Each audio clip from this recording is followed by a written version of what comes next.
channel The India Reads. Today we will continue our chapter Structure of an Atom from 9th standard as well as from 8th standard from the ICSE board.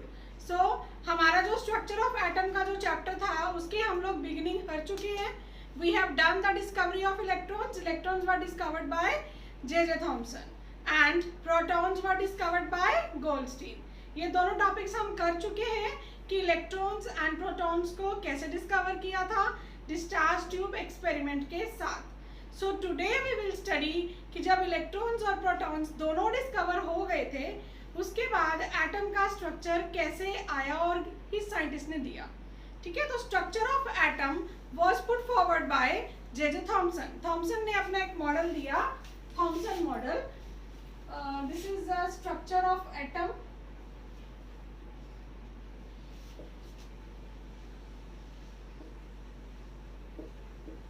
Combined topic from 8th standard as well as from 9th standard. Today our topic is Thomson model. Thomson model. Thomson ने electrons और protons की discovery के बाद model दिया था. ठीक है, उसने क्या किया था, उसने इस तरह का मॉडल दिया and he compared his model with watermelon as well as with pudding. Means he said कि वाटरमेलन के अंदर जो ब्लैक बीड्स होते हैं they are negatively charge electrons. मतलब ये जो ब्लैक बीड्स होते हैं जो वाटरमेलन के अंदर, ठीक है, they are negatively charge electrons. And he said कि उसका जो ब्राउन सरफेस होता है रेड कलर का जो हम फ्रूट खाते हैं वाटरमेलन का, that is what protons. This is the model put forward by J.J. Thomson और Thomson. Okay? तो उसने वाटरमेलन के साथ कंपेयर किया था कि वाटरमेलन का जो नीचे रेड सरफेस है that is composed of what protons और उसके ऊपर जो beads scattered हैं they are what the protons. और यही सेम एग्जांपल उसने राइस पुडिंग की दे दी कि मान लो कि हमारे पास खीर है, ये जो मिल्क का पार्ट है वो सारा प्रोटॉन्स है, उसके ऊपर जो ड्राई फ्रूट स्कैटर्ड है they are what the electrons. But we know कि साइंस में कुछ ऐसे सेंसलेस टेक्नोलॉजीज वगैरह नहीं होती. ये मॉडल लेटर ऑन फेल हो गया था, रदरफोर्ड ने फेल किया था. कैसे, that we will move on further. उसके बाद एक साइंटिस्ट आए Rutherford who discovered nucleus. Rutherford आए, उन्होंने अपना सबसे पहले एक अल्फा स्कैटरिंग एक्सपेरिमेंट किया. अल्फा स्कैटरिंग एक्सपेरिमेंट क्यों किया उन्होंने? टू डिस्कवर न्यूक्लियस, न्यूक्लियस की डिस्कवरी के लिए. अभी तक हम लोगों ने क्या किया है, प्रोटॉन्स डिस्कवर हो गए, इलेक्ट्रॉन्स डिस्कवर हो गए और ये मॉडल आ गया हमारे पास. ठीक है, बट न्यूक्लियस भी तो किसी ने डिस्कवर किया था ना. सो उसके बाद रदरफोर्ड आए, उन्होंने एक्सपेरिमेंट दिया, अल्फा स्कैटरिंग एक्सपेरिमेंट परफॉर्म किया न्यूक्लियस को डिस्कवर करने के लिए. उन्होंने क्या किया इसके लिए, he took one alpha particle in a lead box. एक छोटा सा उन्होंने lead box ले लिया, उसके अंदर उन्होंने क्या रखा है का alpha particle. This is what alpha particle. जो भी कोई अल्फा पार्टिकल होता है बेटा उसके ऊपर हमेशा चार्ज होता है प्लस प्लस, मतलब 2 प्लस का, like this plus plus. After that उन्होंने क्या किया, एक प्लेट लगाई जिसमें से सिर्फ एक सिंगल रे पास हो सके. ठीक है, और उसके बाद उन्होंने क्या किया, एक गोल्ड फॉइल की शीट ली. जैसे ये एक एटम है गोल्ड फॉइल का, गोल्ड फॉइल की शीट ली, उसमें जैसे बहुत सारे एटम्स हैं, हमने एक ही एटम ली है. ठीक है, जब अल्फा पार्टिकल को लेड बॉक्स में रखा तो वी नो कि अल्फा पार्टिकल्स सिर्फ रेडियोएक्टिव एलिमेंट्स ही एमिट करते हैं, है ना. जो रेडियोएक्टिव एलिमेंट्स होते हैं लाइक यूरेनियम हो गया, थोरियम हो गया, they use to emit the alpha particles like alpha beta gamma. ये सारे सिर्फ रेडियोएक्टिव एलिमेंट्स ही प्रोड्यूस करते हैं. So this is what we have radioactive element.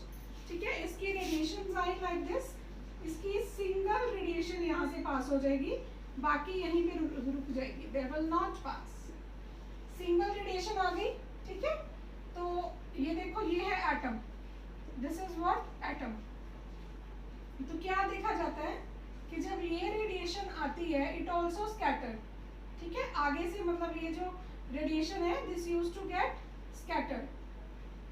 तो वो देखते हैं कि एक रेडिएशन है जो वो सीधा जाके वापस रिटर्न कर गई, सीधा गई और वापस आ गई, और कुछ रेडिएशंस हैं जो पास हो गई बिल्कुल सीधा ऐसे, ठीक है, विदाउट एनी बेंडिंग, सीधा पास हो गई, और कुछ रेडिएशंस ऐसी थी जो हल्की सी डिफ्लेक्ट हो गई, like this.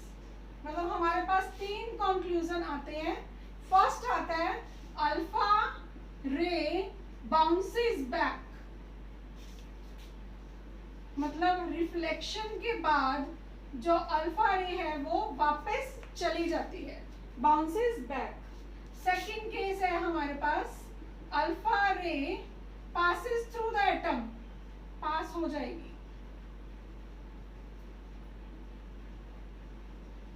Through the atom. और थर्ड हमारे पास है कि alpha ray slightly deflects from its path, एक हल्का सा डिफ्लेक्ट लेती है from its path. Okay, so these are the 3 main conclusions, जो हमें ये 3 कंक्लूजन्स मिलती हैं। सो हम इनको समराइज करते हैं कैसे। फर्स्ट रे है दैट अल्फा रे बाउंसेस बैक। इसका रीजन क्या है? From the beginning of the topic I have told you कि अल्फा पार्टिकल के ऊपर प्लस प्लस का चार्ज होता है, न्यूक्लियस भी पॉजिटिवली चार्ज्ड है, ठीक है, it is also positively charged.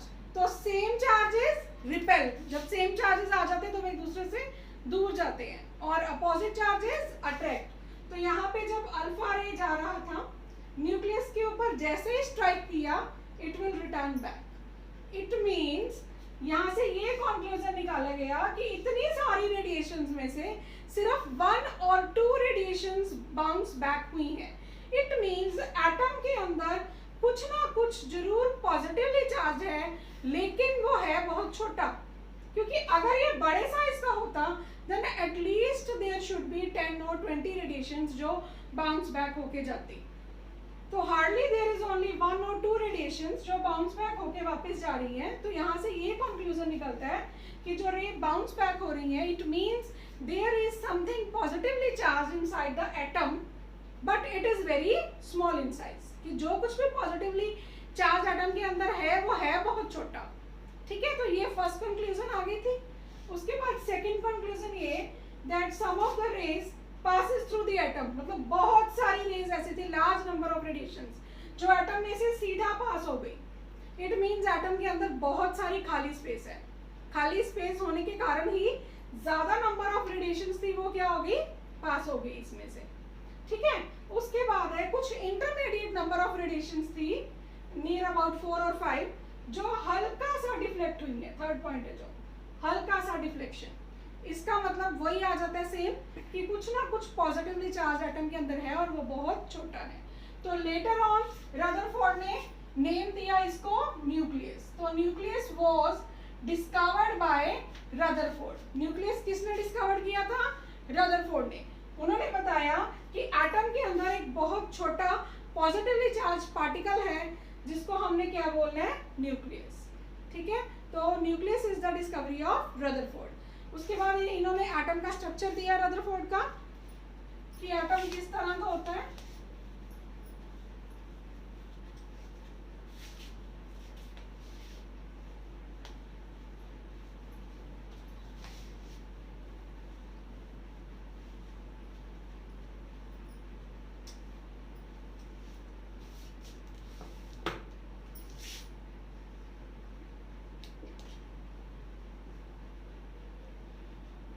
Rutherford's structure of an atom.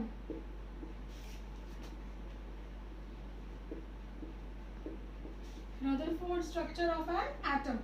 तो उन्होंने अब स्ट्रक्चर दिया, उनको अब क्या था, प्रोटॉन डिस्कवर हो गए, इलेक्ट्रॉन्स डिस्कवर हो गए और न्यूक्लियस डिस्कवर हो गया।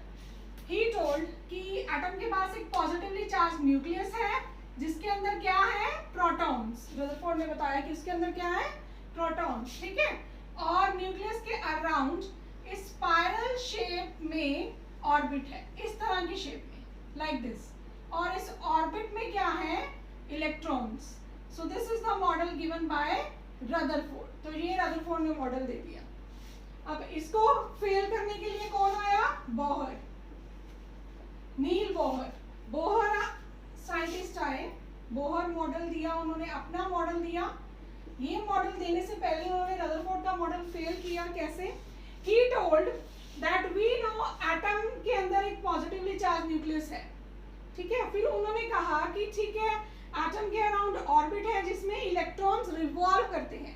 ही सेड कि अगर इलेक्ट्रॉन्स रिवॉल्व कर रहे हैं तो वो रिवॉल्व करते करते स्पाइरल शेप में आते हुए कहाँ पे पहुंच जाएंगे? न्यूक्लियस के अंदर।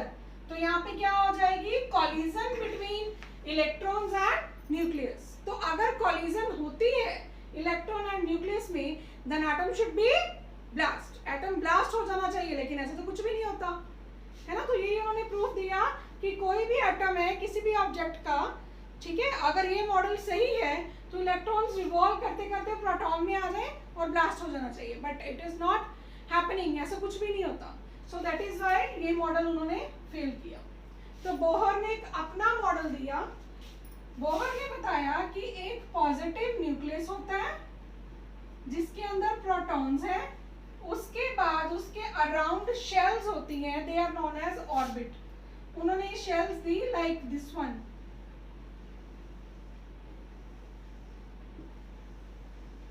इस तरह से उन्होंने नेम दिया शेल्स को कि जो फर्स्ट शेल है दैट इज के, सेकंड शेल है दैट इज एल, ये वाली एम, और लास्ट है दिस वन इज एन। तो हम ऐसे भी दे सकते हैं, first shell K is equal to 1, L2, M3 and N4. So this is the model given by Bohr, और आजकल हम लोग यही मॉडल स्टडी कर रहे हैं, ये बिल्कुल सही है। This model is given by Bohr. तो ये उन्होंने इस तरह से बताया कि हमारे पास एक पॉजिटिवली चार्ज्ड न्यूक्लियस है, उसके अराउंड इस तरह से ऑर्बिट्स हैं, ऑर्बिट के अंदर क्या है? इलेक्ट्रॉन्स है जो वो रिवॉल्व करते हैं।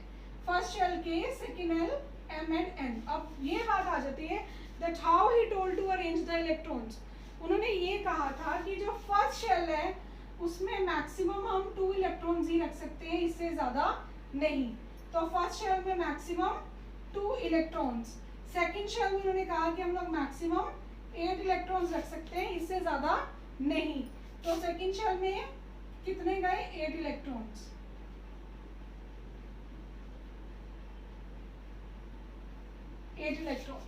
तो थर्ड शेल में उन्होंने कहा कि हम 18 रख सकते हैं और फोर्थ में 32। सो this is the electronic configuration given by Bohr. He told कि फर्स्ट शेल में 2 इलेक्ट्रॉन्स आएंगे, सेकंड में 8, फिर 18 एंड 32। बट ये चीज़ को अप्लाई नहीं किया गया। इसका रीज़न ये है कि अगर हम एक ही शेल में 18 इलेक्ट्रॉन्स रख देते हैं तो वो बहुत ज़्यादा कंजस्टेड हो जाएंगे एक दूसरे के पास। तो इलेक्ट्रॉन इलेक्ट्रॉन दोनों के ऊपर नेगेटिव चार्ज है, नेगेटिव चार्ज होगा तो क्या होगी? रिपल्शन, जिस वजह से ऑर्बिट क्या हो जाएगी? वही चीज़ है, कोलैप्स हो जाएगी। सो दैट इज व्हाई हम लोग थ्योरी में ये चीज़ लिख देते हैं कि 2, 8, 18, 32, लेकिन जब हमने किसी एटम का स्ट्रक्चर बनाना है, कॉन्फ़िगरेशन बनाना है, तो हम फर्स्ट शेल में 2 इलेक्ट्रॉन्स लेते हैं, सेकंड में 8, थर्ड में भी 8 और फोर्थ में 2 हम लेते इस तरह से हैं। ठीक है, इसके एक एग्जाम्पल करते हैं कि बोहर मॉडल को कैसे उन्होंने अरेंज करते हैं एटम्स में। सपोज हमें एक क्वेश्चन आता है, work out the model of, work out the model of hydrogen and sodium. बेटा सबसे पहले हमें, अगर हमें मॉडल बनाना है, first of all we should know the atomic number. तो हाइड्रोजन का एटॉमिक नंबर कितना है? 1। हाइड्रोजन का एटॉमिक नंबर कितना है? 1। तो जितना एटॉमिक नंबर होता है उतने ही क्या होते हैं? Number of electrons. जितने नंबर ऑफ इलेक्ट्रॉन्स होते हैं उतने ही क्या होते हैं? Number of protons. ठीक है, ऐसे होता है कि जितना एटॉमिक नंबर होगा उतने ही हमारे पास इलेक्ट्रॉन्स होंगे, उतने ही प्रोटॉन्स होंगे। बट जो हमारे पास मास नंबर आ जाता है, mass number, it is equals to number of neutrons plus number of protons. Mass number का क्या होता है कि न्यूट्रॉन्स और प्रोटॉन्स को प्लस करके लिया जाता है। ठीक है, सो अब हमारे पास, हमने स्ट्रक्चर बनाना है इसका सारा प्रॉपर। तो अगर हाइड्रोजन की डबल आ जाती है, देन व्हाट विल हैपन, हमने हाइड्रोजन लेना है ऐसे, तो ये हमारे पास न्यूक्लियस है और ये इसकी फर्स्ट शेल है, ठीक है। तो फर्स्ट शेल में हमारे पास एटॉमिक नंबर कितना है, 1, एटॉमिक नंबर 1 है तो नंबर ऑफ इलेक्ट्रॉन्स भी कितने आ जाएंगे, 1। सो this is the model of hydrogen, ऐसे बनेगा, ठीक है। उस तरह से हम सोडियम के एग्जांपल लेते हैं, इधर यहाँ पे सोडियम की ले लेते हैं। The atomic number of sodium is 11, the atomic number of sodium is 11, ठीक है। अगर 11 एटॉमिक नंबर है देन ये हमारे पास है सोडियम, ठीक है। इसके सराउंड हम लोग शेल्स बनाते हैं 1 2 3। तो अगर हम इलेक्ट्रॉन्स अरेंज करेंगे तो फर्स्ट शेल में 2 इलेक्ट्रॉन्स, फर्स्ट में हमने 2 लगा दिया और सेकंड शेल में आ जाएंगे मैक्सिमम 8, तो सेकंड शेल में हमने 8 इलेक्ट्रॉन्स लगाए, ठीक है। उसके बाद 2 + 8 10, 1 इलेक्ट्रॉन रह गया हमारा, तो 1 इलेक्ट्रॉन कहाँ लग जाएगा, लास्ट शेल में। ये नहीं है कि अगर हमारे 9 इलेक्ट्रॉन्स रह गए तो हम 9 यहाँ पे लगा देंगे, ठीक है, ऐसा नहीं होगा। तो जो 9th इलेक्ट्रॉन है वो कहाँ जाएगा, नेक्स्ट शेल में जंप करके, ठीक है। वैसे ही सिमिलरली हम लोग एक मैग्नीशियम की एग्जांपल लेते हैं। मैग्नीशियम, मैग्नीशियम का एटॉमिक नंबर है 12, ठीक है। So this one is magnesium, इसके अराउंड शेल्स आ गई 1 2 3। तो पहले क्या बनाएंगे, कॉन्फ़िगरेशन। फर्स्ट शेल में मैक्सिमम कितने इलेक्ट्रॉन्स आते हैं, 2, सेकंड में 8, उसके बाद 2 + 8 10, तो कितने रह गए, 2 रह गए ना, तो ये 2 आ जाएंगे, ठीक है। मतलब हम लोग 8 तक यहाँ पे फिल कर सकते हैं, इससे ज़्यादा नहीं। तो फर्स्ट शेल में 2 इलेक्ट्रॉन्स, सेकंड में 1 2 3 5 6 7 एंड 8 और लास्ट शेल में 2 इलेक्ट्रॉन्स। क्लियर। एक लास्ट एग्जांपल करवाती हूँ इसकी, क्लोरीन की।